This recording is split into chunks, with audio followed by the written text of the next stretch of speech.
በትግራይ ውጥረቱ አይሏል መቀሌ ፍጥጫው በርትቷል የጦርነት አታሞ ከተለያዩ አቅጣጫዎች እየተመታ ነው ወታደራዊ እንቅስቃሴዎችም እየታዩ ነው ሁለቱ የህዋት አንጃዎች የቃላት ጦርነታቸውን በባሩድ ጢስ ሊያጥኑት ከጫፍ መድረሳቸው ነው ያለፉት ሁለት ቀናት ክስተቶች የሚያመላክቱት የባለፈው ሳምንቱ ከጀነራሎቹ የመቀሌ ስብሰባ ወዲ ከአቶ ጌታቸው ቢሮና ከህዋት ጽፈት ቤት የሚወጡት መግለጫዎች መጪው ጊዜ ጥሩ እንደማይሆን ማረጋገጫ የሚሰጡ ናቸው ማለት ይቻላል ትላንት የጊዜያዊ አስተዳደሩ ፕሬዝዳንት አቶ ጌታቸው ረዳ ሶስቱን ወታደራዊ አዛዦች ማገዳቸው ደግሞ የበለጠ ፍጥጫውን አካረረውና ነገሮች የጦርነትን አይቀሬነት እንዲያመላክቱ አደረጋቸው አቶ ጌታቸው ለምክትላቸው ሌተናል ጀነራል ታደሰ ወረደ በወታደራዊ አዛዦቹ ላይ እርምጃ እንዲወስዱና በትግራይ ባለው ወቅታዊ ሁኔታ አስፈላጊ ነው ያሉትን ሁሉ ሊያደርጉ እንደሚችሉ ካስጠነቀቁ በኋላ የነ ደብረ ጽዮን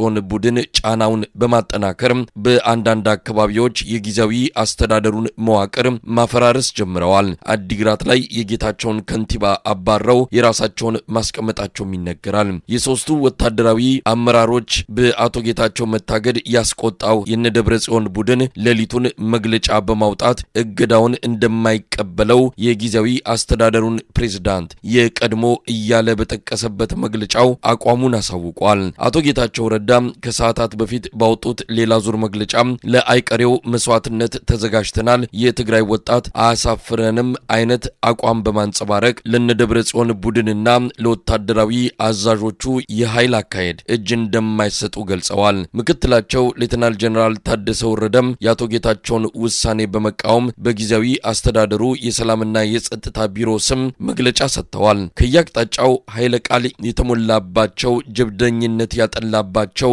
መግለጫዎች እየወጡ ነው የአብይ አህመድ አገዛዝ አዲስ አበባ ላይ ድምጹን አጥፍቷል ጦርነት ከተቀሰቀሰም የነደብረ ጽዮንን ቡድን ይደግፋል እየተባለ በሰፊ በሚነገረው በኤርትራ መንግስትና በጌታቸው አስተዳደር ረዳ ጀርባ ባለው በአብይ አህመድ አገዛዝ መሃል ሊሆን እንደሚችል ይነገራል ጦርነቱ ቀጠናዊ መልክና ቅርጽ ወደሚይዝበት ደረጃም ሊሻገር እንደሚችል የፖለቲካ ታዛቢዎች በመግለጽ ላይ ናቸው በጉዳዩ ላይ የትግራይ ተወላጁን ጠበቃና የህግ ባለሙያ አበራ ንጉስን ባጭሩ አነጋግሬዋለሁ መልካም ጊዜ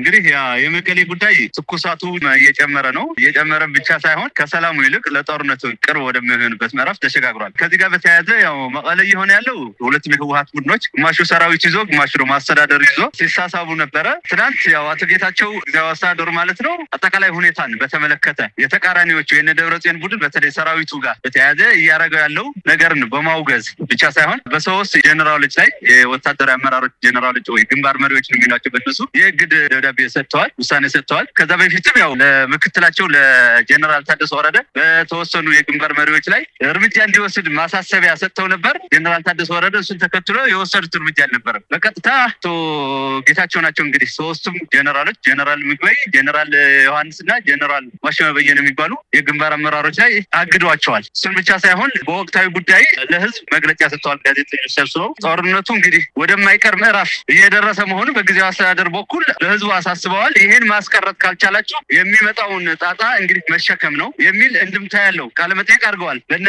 ደብረጽዮን በኩል ወይ ደግሞ በተለይ ሰራዊቱ ደግሞ ቢሮዎችን የመቆጣጠር ነው ከዚህ በፊት ያው ማህተምና ቢሮዎችን ለመቆጣጠር ጥረት ሲያደርጉ ነበር በአዲግራት በተለይ ልዩ ኦፕሬሽን አካሂደዋል ዛሬ ከንቲባው እነ ደብረጽዮን ከንቲባችን ነው የሚሉት ህጋዊ ከንቲባችን ነው የሚሉት ሰው በሰራዊት አሳጅበው አስገብተዋል እና በጣም ቴንሽኑ ከፍ ያለ ከዚህ በፊት እንዳወራ ነው ወደ ጦርነቱ መጠጋት የጦርነቱ በር ላይ መድረሳቸውን የሚያሳይ አደገኛ ክስተት ነው በመቀለ በሁለት በኩል የተፈጸመው ይሄ ለሚመስለው እንግዲህ አበራም ህዋት ሌሊቱንም መግለጫ አውጥቷል በዚህም እንደማይቀበለው ያቶ ጌታቸው ረዳን ውሳኔ ያሳወቀበት ጠንከር ያለ ነው ፍጥጫው መካረሩን የሚያሳይ መግለጫ ነው ከዛ በተጨማሪም የጊዜያዊ አስተዳደሩ የሰላምና ደህንነት ቢሮም በሌተናል ጀነራል ታደሰ ወረደ የሚመራው የሶስቱን ወታደራዊ አመራሮችን መታገድ እንደዚሁ አውግዟል ወታደራዊ እንቅስቃሴዎች ይታያሉ መሳሪያ ጫኑ አንዳንድ መኪኖች ተመላለሱ እንዳለ ነው የሚነገረው። ወደ ውጥረት ሊያመራ ይችላል፣ ጥይት ወደ መታኮስ ሊያመራ ይችላል። ይሄ በግልጽ ጦርነት ታውጃል የሚያስብልስ ነው።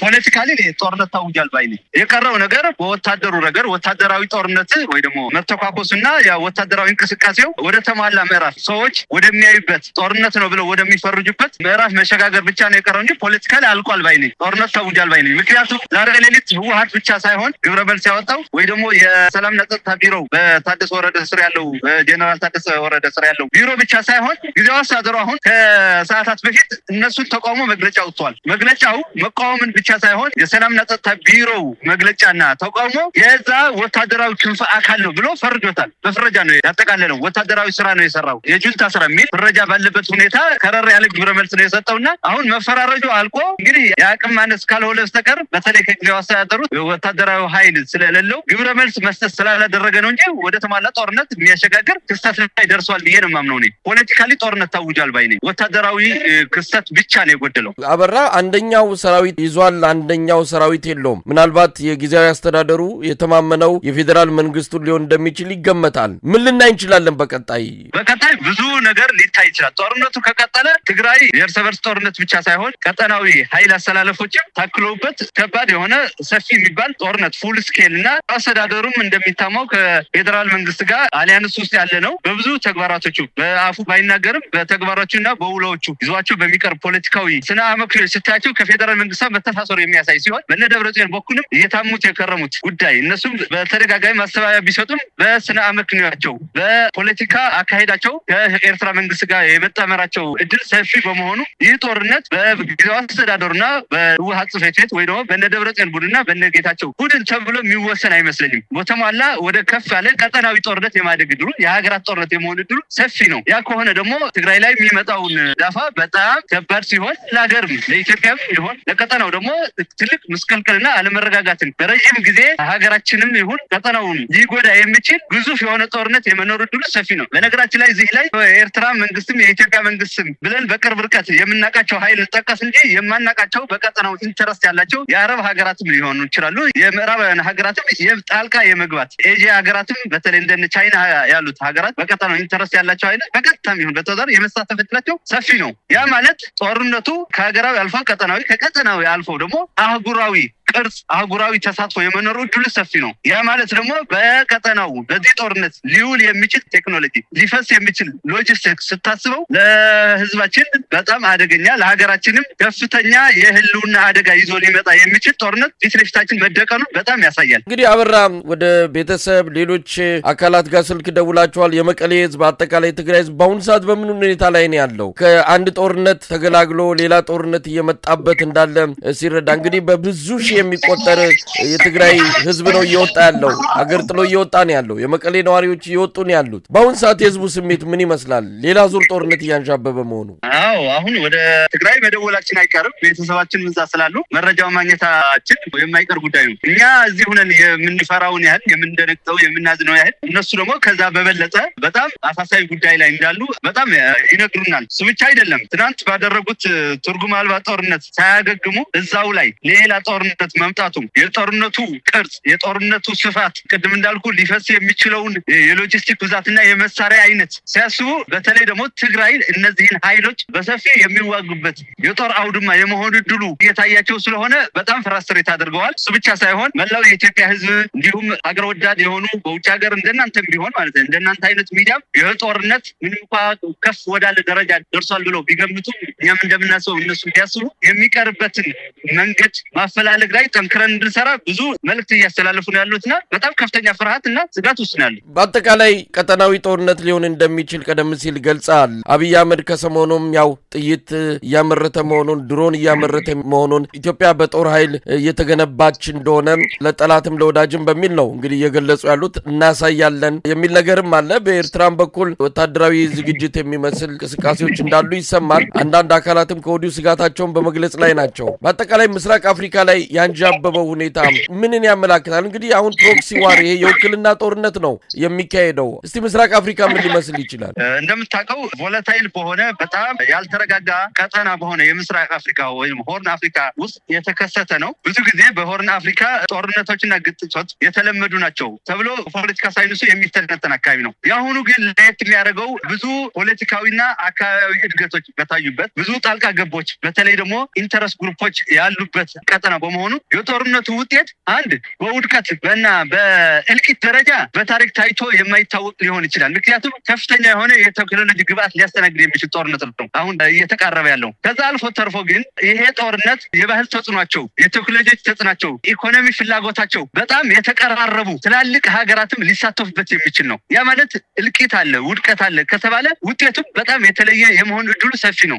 አንዱ ሊሆን የሚችለው ተብሎ የሚገመተው በኢትዮጵያ በኩል የአሸናፊነት ሚና ካሸነፈ የቀይ ባህር ባለቤት ሊያደርጋት ይችላል ብቻ ሳይሆን ኤርትራ እንደ ሀገር ሊያፈርሳት የሚችል ጦርነት ነው። ምክንያቱም በኢትዮጵያ በዚህኛው በኩል አሸናፊነት ከተጠናቀቀ በኤርትራ በኩልና ሌሎች አሰላለፎችን ይዞ በሚደረገው ጦርነት በአሸናፊነት ካለቀ ምናልባት ትግራይን ነጥሎ የሚወስድ ከኤርትራ ቀላቅሎ አንድ ሀገር አድርጎ በኢትዮጵያ ጂኦግራፊካል ሁኔታዎችን ለውጥ የሚያመጣ ክስተት ሊመጣ ይችላል። ይሄ አደገኛ ነገር ነውና ትልቅ በሀገሮች አቀማመጥ በሀገሮች ስፋት ጂኦግራፊ ላይ ለውጥ የሚያመጣ ክስተት ሊሆን ይችላልና በሆርን አፍሪካው ላይ ለየት ያለ ነገር ሊከሰት ይችላል ብዬ ነው የማስበው። ይሄን ሊያስቀር የሚችል ነገር አለ? ምናልባት ጦርነቱም እንዳይካሄድ ሌሎች ነገሮችም የሚመጡ አደጋዎችን ሊያስቀር የሚችል ምን አይነት እንደው መፍትሄ ሊኖር ይችላል? መፍትሄውም አንድ ነው ብዬ ነው የማስበው። ያው ከዚህ በፊት መሳይ እንግዲህ የጦርነት ነጋሪት የጦርነት ፕሮፓጋንዳ ከተጀመረ አንድ አመቱ ሞልቷል። እናንተ እንኳን በቅርቡ ከተከታተልነው አንድ አመቱ የሆነ ነው። እስከዛሬ የዘገየው ጦርነት ፈላጊ ቡድኖች ስላልፈለጉ ሳይሆን ጦርነት የሚካሄድባቸው ወይ ሊካሄድባቸው የታሰቡ አካባቢዎችና ሀገሮች ህዝቦች ጦርነቱ ካልመፈለጋቸው የመነጨ ነው። በተለይ ወጣቱ አሁንም በትግራይ ያየሁት ያለው ተስፋ የሚሰጥ ነገር ወጣቱ ጦርነቱ አልፈለገውም። ያሉት ፖለቲካዊ ልዩነቶች በተለይ በሁለቱም ኃይሎች ይሁን በቀጠናው ያሉ ኃይሎች ከጦርነት ባሻገር ሌላ ፖለቲካ መፍትሄ እንዲመጣ ፍላጎት እያሳየ ነው። ስለዚህ ወጣቱ የጦርነት ዋና ግብዓት የሚሆነውን የህብረተሰብ ክፍል ጦርነቱ እንዳይካሄድ ማድረግ የሚችለው ባለመሳተፉ ነውና ካልተሳተፈ አንድ ጦርነት የሆነ ኃይል ስለፈለገው ብቻ የሎጂስቲክ እና የሰው ኃይል ግብዓት እስካላገኘ ድረስ የመቅረት እድሉ ሰፊ ነው ብዬ አምናለሁ። ባይቀርም ግን ይሄ ሊከሰት የሚችለው ዘግናኝ ጦርነት በረጅም ጊዜ ሂደት ሊኖር የሚችለው ውድመት መቀነስ ይቻላል ብዬ አምናለሁና እዚህ ላይ አሁንም ትልቁ የመፍትሄ አቅጣጫ የሚሆነው ወጣቱ ከጦርነቱ ራሱን ማራቅ አለበት የሚል ትልቅ ጥሪ አለኝ። ሌላው ግን ሚዲያዎች በአገር ውስጥም ያሉ በውጭ ሀገር ያላችሁ እንዳንተ አይነት ሚዲያዎች ጦርነቱ ለህዝባችን ከሚሰጠው ፋይዳ አንፃር የሚቀርበትን ትርክት የማንቃት ስራ ብትሰሩ ጦርነቱ ከሞላ ጎደል የማስቀረት እድል ይኖረዋል። ካልቀረም ግን ውድመቱና እልቂቱ ይቀንሳል ብዬ አምናለሁ። በጣም ነው ማመሰግነው። እንግዲህ ጠበቃና የህግ ባለሙያ አበራ ንጉስ፣ እንግዲህ መልካሙን ነገር ያሰማን። ሁኔታዎች ጥሩ አይደሉም። ዛሬ ከመቀሌ የሚወጡ መረጃዎችም ሆነ በተለያየ መልኩ እየተገለጹ ያሉት ነገሮች ቃላት ልውውጡ አጠቃላይ እንቅስቃሴው ነገ ከነገወዲያ ጥሩ ነገር እንደማይኖር የሚያሳዩ ናቸው። ለማንኛውም ሁኔታዎች እንከታተላለን። በጣም አመሰግናለሁ። እኔም አመሰግናለሁ መሰለኝ።